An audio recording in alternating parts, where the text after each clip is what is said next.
Assalamualaikum warahmatullahi wabarakatuh. Anak-anakku sekalian, apa kabar semuanya? Ibu doakan semoga kalian dalam keadaan sehat walafiat. Anak-anak, pernahkah kalian merasakan demam atau panas dingin? Kemudian ketika dicek dengan termometer, suhu tubuh kalian di atas 37,5 derajat Celcius. Nah, demam atau febris ini merupakan salah satu gejala bahwa tubuh kalian sedang terinfeksi atau diserang oleh patogen atau kuman penyebab penyakit. Kali ini kita akan bahas salah satu patogen, yaitu virus. Anak-anak, kita ketahui dulu apa saja kompetensi dasarnya. Pada poin 3.4, menganalisis struktur atau bagian-bagian tubuh virus, kemudian replikasi atau cara perkembangbiakan atau perbanyakan diri virus, kemudian peran virus dalam kehidupan. Dan untuk poin 4.4, melakukan kampanye tentang bahaya virus dalam kehidupan, terutama bahaya AIDS berdasarkan tingkat virulensinya atau tingkat keparahan penyakitnya. Dan di sini virus yang akan kita jadikan studi kasus adalah virus yang menyebabkan pandemi di dunia saat ini, yaitu COVID-19.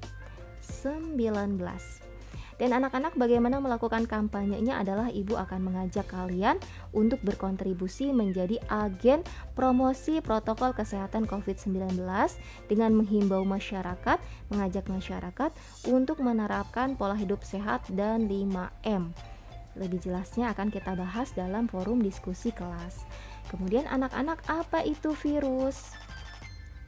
Jika kalian masih ada yang menganggap sama virus itu dengan bakteri, maka persepsi ini perlu diperbaiki bahwa virus berbeda dengan bakteri. Dan setelah bab virus, kita akan membahas bab tentang bakteri. Virus itu salah satu kuman penyebab penyakit ya anak-anak, dan bisa dilihat oleh alat bantu bernama mikroskop. Namun mikroskopnya mikroskop elektron ya anak-anak, yang memiliki perbesaran dengan sangat tinggi gitu. Berikutnya, pertanyaan apa itu virus sudah ditanyakan jauh-jauh hari sebelum kalian lahir. Maka itu kita pelajari nih sejarah penemuan virus ya. Pada mulanya ketika ditemukan mikroskop, ini menjadi awal mula yang mendukung kita untuk bisa semakin mempelajari tentang virus ya. Dan di abad 19 muncul suatu penyakit pada tembakau ya. Ada titik-titik hitam atau mozaik pada tembakau. Lalu pada saat itu Adolf Meyer mengambil getah atau cairan tembakau, kemudian dioleskan kepada tembakau yang sehat. Lalu tembakau yang sehat jadi sakit, jadi tertular ya. Maka kesimpulannya pada saat itu contagium vivum fluidum. Jadi cairan ini menularkan gitu ya penyakit kepada tembakau yang sehat. Lalu satu dekade berikutnya Dmitri Ivanovsky mengambil getah atau cairan tembakau ini kemudian disaring menggunakan saringan bakteri. Artinya bakteri nggak akan lolos dengan saringan ini, dan filtrat atau hasil saringan ini kemudian dioleskan atau disiram kepada tembakau yang sehat. Lalu tembakau yang sehat pun menjadi sakit.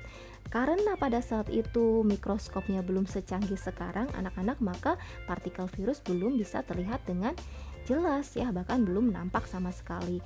Dan kemudian berikutnya ada Martinus Beijering mengambil getah atau cairan tembakau ini kemudian dibiarkan dalam medium agar yang bernutrisi yang biasa digunakan untuk media tumbuh kembang biak bakteri maupun jamur ya. Namun ternyata tidak berhasil untuk cairan pada tembakau ini. Artinya yang ada pada cairan tembakau ini bukanlah bakteri gitu ya, bahkan lebih kecil dari bakteri. Namun karena belum diketahui bagaimana dan apa, maka pada saat itu dikenalkanlah istilah virus, yaitu suatu cairan yang beracun ya, bahwa di sini ada yang menyebabkan sakit namun lebih kecil dari bakteri. Dan kemudian pada tahun 1935 ya oleh Wendell Stanley berhasillah dikristalkan partikel penyebab penyakit ini. Nah, kemudian hingga saat ini kita bisa mengenali ratusan ribu virus ya anak-anak, berkat semakin canggihnya elektron yang ada di dunia ini. Mikroskop elektron maksud ibu, maaf. Kemudian anak-anak, kita kenali ciri-ciri virus ya. Ciri-ciri virus diantaranya mikroskopis, artinya hanya bisa dilihat melalui mikroskop ya. Virus ini sangat kecil sekali ukurannya. Kemudian kalau kita sekarang mau visualisasi ya bagaimana ukuran virus. Nah, di sini ada virus terkecil yaitu rhinovirus sebesar 0,03 mikrometer. Berarti kalau mikrometer ini 10 pangkat minus 6 ya meter. Kemudian ada poliovirus, berikutnya ada lebih besar yaitu influenza virus. Ini kira-kira seukuran coronavirus atau COVID-19. Kemudian lebih besar lagi ada rabies virus. Lebih besar dari rabies virus ada bakteriophage, ini yang menyerang bakteri ya. Kemudian ada smallpox virus, maaf. Kemudian ada bakteri Staphylococcus, ini bakteri berbentuk kokus atau bulat. Lalu ada Lactobacillus, bakteri berbentuk batang. Lihat, virus-virus sudah mulai nampak seperti titik-titik kecil ya, tidak begitu nampak jelas. Kemudian ada Escherichia coli, ada sel darah merah, kemudian ada Khamir atau Saccharomyces, di sini jamur ya, jamur yang uniseluler. Kemudian ada sel kulit, ukurannya besar, virus udah nggak nampak lagi anak-anak ya. Kemudian ada sel sperma manusia, kemudian ada polen atau serbuk sari tumbuhan, kemudian ada ini sel saraf atau neuron, ukurannya besar, virus udah nggak nampak lagi. Kemudian paling besar ada sel telur atau ovum ya.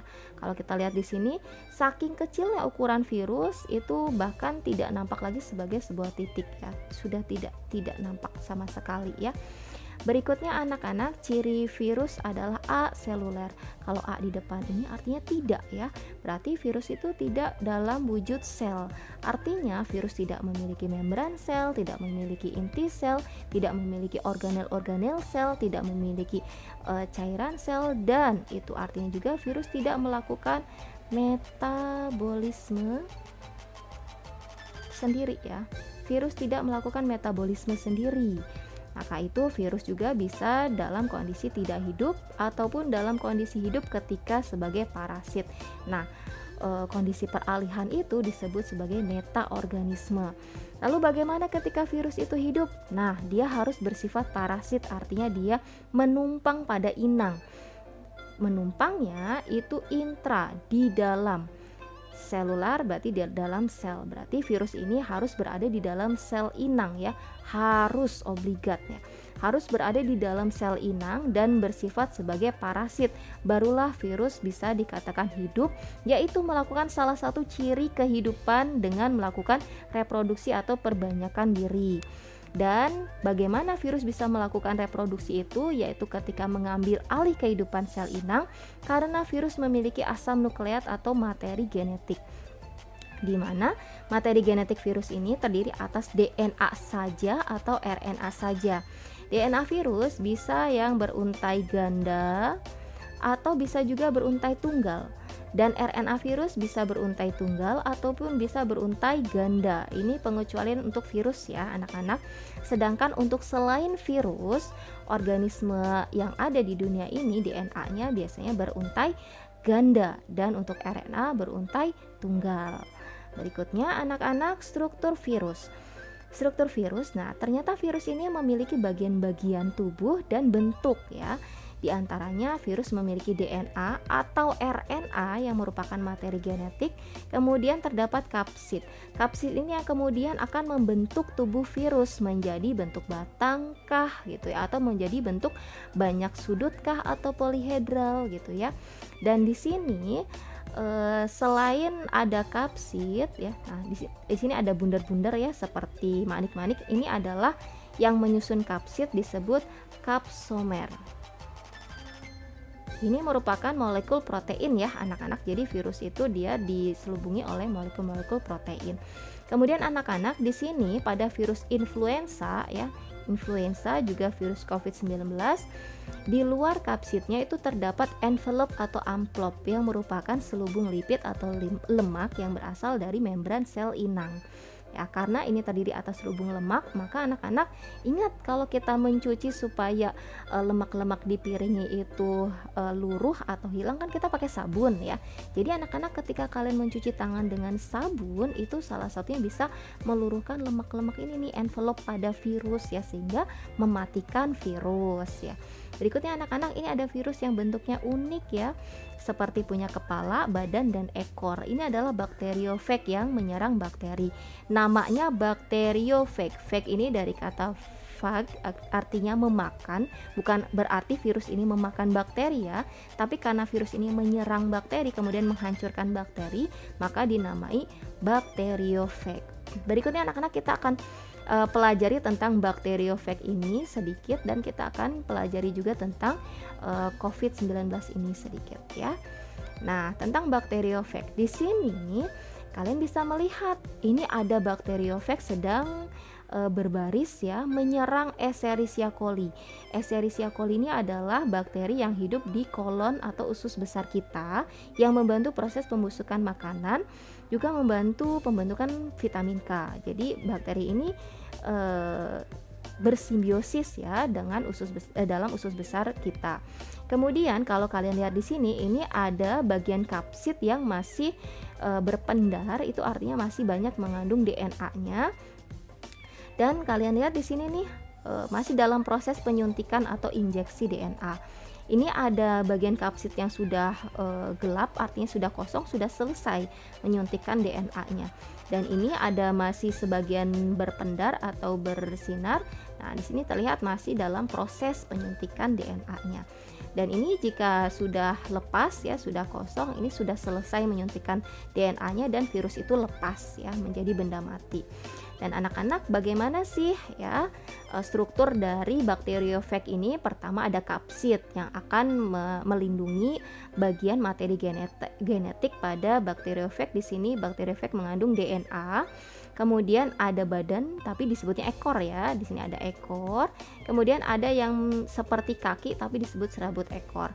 Dan ada spike untuk menancap kepada inang atau di sini kepada bakteri. Sekarang anak-anak, kita pelajari replikasi dari bakteriofag. Bagaimana sih cara bakteriofag ini melakukan perbanyakan diri dalam bakteri ya. Pertama ada daur litik ya. Jadi ada dua siklus nih, ada dua daur ya. Yang pertama kita bahas daur litik, yaitu di sini pada bakteri terdapat kromosom. Anak-anak, bakteri mengandung dua jenis materi genetik ya, disebut kromosom, dan satu lagi disebut plasmid. Untuk yang diserang oleh virus di sini adalah bagian yang disebut kromosom bakteri ya. Dengan adanya DNA virus ini akan mengambil alih kromosom bakteri, kemudian mengambil alih kehidupan bakteri ya. Gimana caranya? Nah, pertama, bakteriofag akan menempel. Menempel ini istilahnya adsorpsi ya. Pertama, kemudian tahap berikutnya setelah menempel pada bakteri, kemudian bakteriofag ini akan menyuntikkan DNA-nya ya, disebut injeksi. Ini tahap kedua. Nih, DNA-nya disuntikkan ke dalam sel bakteri. Kemudian DNA ini akan mengambil alih ya fungsi kromosom bakteri, kemudian mensintesis bagian-bagian tubuh virus ini ya, sintesis atau penyusunan. Ini tahap ketiga. Kemudian dirakit bagian-bagian virus ini menjadi virus lengkap, ini yang keempat. Dan kelima itu adalah lisis atau pecah ya, dengan bantuan lisozim. Nah, karena ujung-ujungnya adalah bakteri ini akan lisis atau pecah dan mengeluarkan banyak virus yang jumlahnya jauh lebih banyak dari yang masuk ke dalam bakteri tadi, maka lisis ini yang menjadi penamaan daur atau siklus hidupnya, yaitu litik ya. Berikutnya anak-anak, ada kalanya bakteri ini memiliki imun yang kuat ya. Jadi DNA virus ini tidak mempengaruhi kehidupan bakteri. Namun DNA virus ini bergabung ya ke dalam DNA bakteri, dan ini adalah daur lisogenik, daur yang kedua atau siklus yang kedua. Penggabungan ini menjadi tahap pertama dari daur lisogenik ya, akan menjadikan profag atau provirus ya, artinya bakteri mengandung DNA virus atau bakteriofag. Kemudian bakteri tahap berikutnya mengalami pembelahan diri dan diikuti dengan turut memperbanyak diri juga DNA virus yang tergabung dalam bakteri. Ya, berikutnya hingga ke sel-sel anakan pun mengandung DNA virus atau bakteriofag ini. Namun anak-anak pada satu kondisi bisa jadi imun bakteri akan menurun dan DNA virus ini akan keluar dari kromosom bakteri. Lalu ketika DNA bakteriofag ini keluar dari kromosom bakteri, masuklah ya daur litik, maaf. Jadi virus kemudian akhirnya akan mensintesis tubuhnya dan kemudian merakit bagian-bagian tubuhnya dan kemudian melitikkan atau melisiskan bakteri. Begitu kira-kira, dan visualisasinya berikut ini ya. Ini adalah bakteriofag, ini kapsidnya, ini ekornya, ini serabut ekornya, dan ini adalah DNA-nya. Kemudian ini bakteri Escherichia coli, lihat flagelnya masih berputar, artinya masih hidup ya bakterinya. Kemudian virus adsorpsi menempel, lalu injeksi menyuntikkan DNA-nya, lalu sintesis diperbanyak DNA-nya, lalu diperbanyak juga protein-protein penyusun tubuh virus ya, tuh diproduksi massal. Kemudian perakitan, dirakit tubuh-tubuh virus menjadi virus yang lengkap. Kemudian lisis. Nah, lihat flagel bakteri tidak lagi berputar karena bakteri sudah mati, sudah hancur, dan sudah keluar virus yang jumlahnya jauh lebih banyak, siap menginfeksi bakteri lainnya yang sehat. Berikutnya anak-anak, peranan virus dalam kehidupan. Kalau kita lihat di sini ternyata virus lebih banyak merugikannya daripada menguntungkannya ya. Dan diantara yang menguntungkan itu dapat membuat antitoksin untuk melawan penyakit. Dalam bidang kedokteran juga bisa digunakan untuk terapi gen ya virus ini. Kemudian virus bisa melemahkan bakteri. Bisa kita gunakan virus ini misalkan pada bakteriofag digunakan untuk terapi fag ya. Jadi kita akan rekayasa virus ini kemudian untuk menyerang bakteri-bakteri jahat yang hidup pada tubuh manusia. Kemudian juga dalam produksi insulin ya. Di sini peran virus adalah sebagai vektor untuk membawa materi genetik yang akan disuntikan kepada bakteri yang memproduksi insulin. Kemudian membuat vaksin untuk membunuh virus-virus yang lainnya. Jadi pembuatan vaksin ini diambil virus kemudian dilemahkan atau diambil bagian tubuh virus sebagai alat pengenal ya untuk dimasukkan ke dalam tubuh kita, dan tubuh kita bisa mengenali bahwa itu adalah virus, tapi virus yang dalam kondisi lemah tadi ya, sehingga tubuh kita bisa membuat antibodi supaya ketika masuk virus yang sebenarnya tubuh kita sudah memiliki antibodi dan siap menghasilkan antibodi yang jauh lebih banyak. Berikutnya anak-anak, peran merugikannya diantaranya menyebabkan penyakit pada manusia yang saat ini menyebabkan pandemi yaitu coronavirus, variannya adalah COVID-19 ya, dan lain-lain. Di sini banyak sekali penyebab penyakit pada manusia, kemudian bisa menyebabkan penyakit pada hewan, bisa juga menyebabkan penyakit pada tumbuhan, juga bakteri ya. Penyebab penyakit inilah makanya virus disebut sebagai patogen ya. Nah, anak-anak, kita sekarang akan kaji tentang SARS-CoV-2 atau COVID-19. Ini adalah virus corona ya, karena memang bentuknya seperti mahkota, kelihatan di sini ada spike-nya itu seperti mahkota, dan pertama kali muncul di Wuhan ya, itu pada akhir tahun 2019, makanya disebut COVID-19. Kemudian menyebar hingga ke seluruh dunia. Kalau di Indonesia tuh kita awal mengalami lockdown, kalian pertama kali mengalami pembelajaran daring itu di Maret ya, Maret 2020. Nah, kemudian anak-anak, bagaimana sih struktur dari COVID-19? Ya, di sini mirip dengan virus influenza ya, memiliki amplop, memiliki materi genetik berupa RNA, memiliki spike, ini amplop tadi ya, dan memiliki protein H untuk proses infeksi virus ke dalam sel inang. Nah, bedanya di sini pada COVID-19 kapsidnya berbentuk nukleokapsid ya.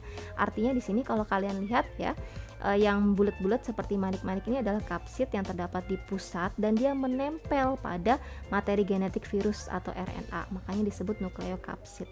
Ini yang seperti tali ya, ini adalah RNA-nya gitu. Nah, berikutnya anak-anak kita visualisasi tentang COVID-19.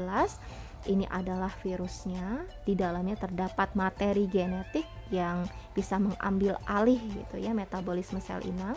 Kemudian terdapat envelope atau amplop yang terdiri atas selubung lemak tadi. Kemudian ada protein spike. Dan anak-anak, jika virus ini berada di dalam tubuh kita ya, ini cukup membahayakan. Bagaimana mekanismenya? Nah, di sini terdapat spike yang bisa berfungsi seperti kunci yang membuka pintu ya. Nah, ketika bersin di dalam droplet atau tetesan-tetesan air atau titik-titik air itu terdapat jutaan partikel virus ya. Lalu ketika masuk ke dalam saluran pernapasan, misalkan di sini adalah sel tenggorokan ya. Kemudian tadi spike tadi yang berfungsi seperti kunci untuk membuka pintu cocok dengan reseptor pada sel-sel saluran napas. Nah, berhasillah masuk ya virus COVID ini ke dalam sel tenggorokan. Nah, kemudian masuk ke dalam nukleus dan memperbanyak materi genetiknya atau RNA-nya. Kemudian juga virus mensintesis protein-protein tubuhnya, kemudian dilakukan pengemasan perakitan oleh Golgi aparatus atau badan Golgi, dan dibentuklah virus yang lengkap. Lalu virus ini keluar dari sel-sel tenggorokan menjadi virus lengkap yang baru yang jumlahnya jauh lebih banyak. Itu tadi pada tenggorokan. Ketika lebih dalam lagi bisa menginfeksi saluran napas yang berikutnya, yaitu bronkus gitu hingga ke alveolus gitu ya. Dan di sini virus-virus yang bintik-bintik hijau tadi sebenarnya ada mekanisme oleh tubuh kita secara non spesifik oleh sel darah putih untuk memakan ya. Peristiwanya namanya fagositosis. Jadi sel darah putih yang makrofag ini dia fagosit, dia makan sel-sel virus. Hanya saja karena dia non spesifik, maka dia juga bisa memakan atau juga bisa mengiritasi sel-sel lainnya yang tadi terinfeksi oleh virus, sehingga terjadi penumpukan cairan di dalam alveolus, terjadi radang ya. Dan di sini pada bagian lobus atau belahan paru-paru, juga pada bagian bronkus terjadi pneumonia atau radang, sehingga menyebabkan kesulitan bernafas, nyeri dada, batuk-batuk, demam dan panas dingin, kemudian kebingungan, sakit kepala, nyeri otot dan kelelahan. Kemudian lebih parahnya lagi, anak-anak dalam kondisi kritis bisa menyebabkan sangat sulit untuk bernafas karena tadi alveolus terendam ya oleh cairan, dan harus dibantu oleh alat napas bernama ventilator. Kemudian anak-anak, para ilmuwan, para saintis mengupayakan bagaimana caranya menanggulangi penyebaran virus COVID ini ya. Jadi diambillah sampel virus untuk kemudian dilemahkan virus itu, atau diambil tadi bagian spike-nya atau bagian yang menginfeksi sel inangnya. Kemudian dibuatlah suatu produk farmasi, yaitu vaksin ya. Dan vaksin ini adalah salah satu cara ya untuk ketika disuntikan ke dalam tubuh kita akan merespon dengan membentuk antibodi. Nah, antibodi ini adalah cara yang dilakukan oleh tubuh kita untuk bisa memblokir ya, tuh tadi tertutup ya spike-nya, COVID ini tertutup, diblokir oleh antibodi sehingga virus akan terpental, tidak masuk ke dalam sel tubuh kita ya. Jadi dengan kata lain, kita akan terlindungi dari penyakit COVID-19 ini ya anak-anak. Makanya dengan adanya program vaksin ini diharapkan tubuh kita bisa memproduksi antibodi. Jadi kalau ada virus yang sebenarnya datang, tubuh kita akan menjadi lebih kuat ya, dengan bisa menghasilkan antibodi yang lebih banyak. Nah, kita akan lihat bagaimana sih cara penularan COVID-19 ini, kenapa begitu cepat sekali menular hingga ke seluruh penjuru dunia ya. Ternyata sangat mudah dan sangat cepat sekali penularannya, yaitu hanya dari droplet atau tetesan air yang keluar dari mulut kita, baik pada saat kita batuk, pada saat kita bicara, ataupun pada saat kita bersin. Kemudian droplet tadi bisa menularkan ke orang yang dengan jarak dekat gitu ya. Kemudian orang yang terinfeksi itu bersalaman, dropletnya berpindah, lalu menyentuh wajah ya, lalu menyentuh benda-benda yang ada di sekitar, dan tanpa kita sadari kita juga menyentuh benda-benda itu misalkan. Padahal pada benda itu masih terkandung droplet yang mengandung COVID-19 tadi gitu ya. Nah, disitulah cara penularan virusnya. Dan anak-anak, untuk mencegah penularan virus itu menjadi lebih luas lagi, maka kita terapkanlah pola hidup sehat juga 5M. Di antaranya mencuci tangan. Ingat tadi mencuci tangan pakai sabun ya, supaya envelope-nya tadi hancur dan virusnya juga ikutan hancur anak-anak. Berikutnya pakai masker supaya droplet yang kita keluarkan saat kita bicara maupun saat bersin maupun saat batuk ya, itu bisa tidak berpindah ke orang lain. Begitupun menjaga jarak ya, kira-kira 1,5 meter ya, supaya droplet tadi tidak sampai kepada orang yang terdekat kita. Kemudian membatasi mobilitas. Nah, di sini artinya jangan banyak keluar rumah. Makanya kalian mulai pandemi ini diharuskan untuk belajar daring ya, anak-anak tidak ke sekolah supaya meminimalisir mobilitas kalian ya. Dan hindarilah kerumunan ya. Jangan berkumpul dengan banyak orang, baik di pusat wisata maupun pusat perbelanjaan, untuk menghindari hal-hal yang tidak kita inginkan, salah satunya penularan COVID-19 ini, karena bisa jadi ada orang tanpa gejala yang juga berada di sekitar kerumunan itu. Dan berikutnya anak-anak, jaga kesehatan dengan makan makanan bergizi, kemudian kalian rajinlah berolahraga ya, kemudian rajin berjemur juga ketemu sinar matahari ya, supaya sistem imun kalian menjadi kuat gitu ya. Dan selain menjaga kesehatan, menguatkan sistem imun, juga kalian kuatkan dan tingkatkan keimanan ya. Berdoa kepada Allah supaya kita terhindar dari penularan COVID-19 ini, dan juga supaya pandemi ini lekas berlalu dan kita juga bisa segera melanjutkan pembelajaran tatap muka di sekolah dengan normal. Sekian ya anak-anak, semoga bisa dipahami dengan baik materi kali ini. Ibu juga doakan semoga kalian semua sehat walafiat. Sekian, assalamualaikum warahmatullahi wabarakatuh.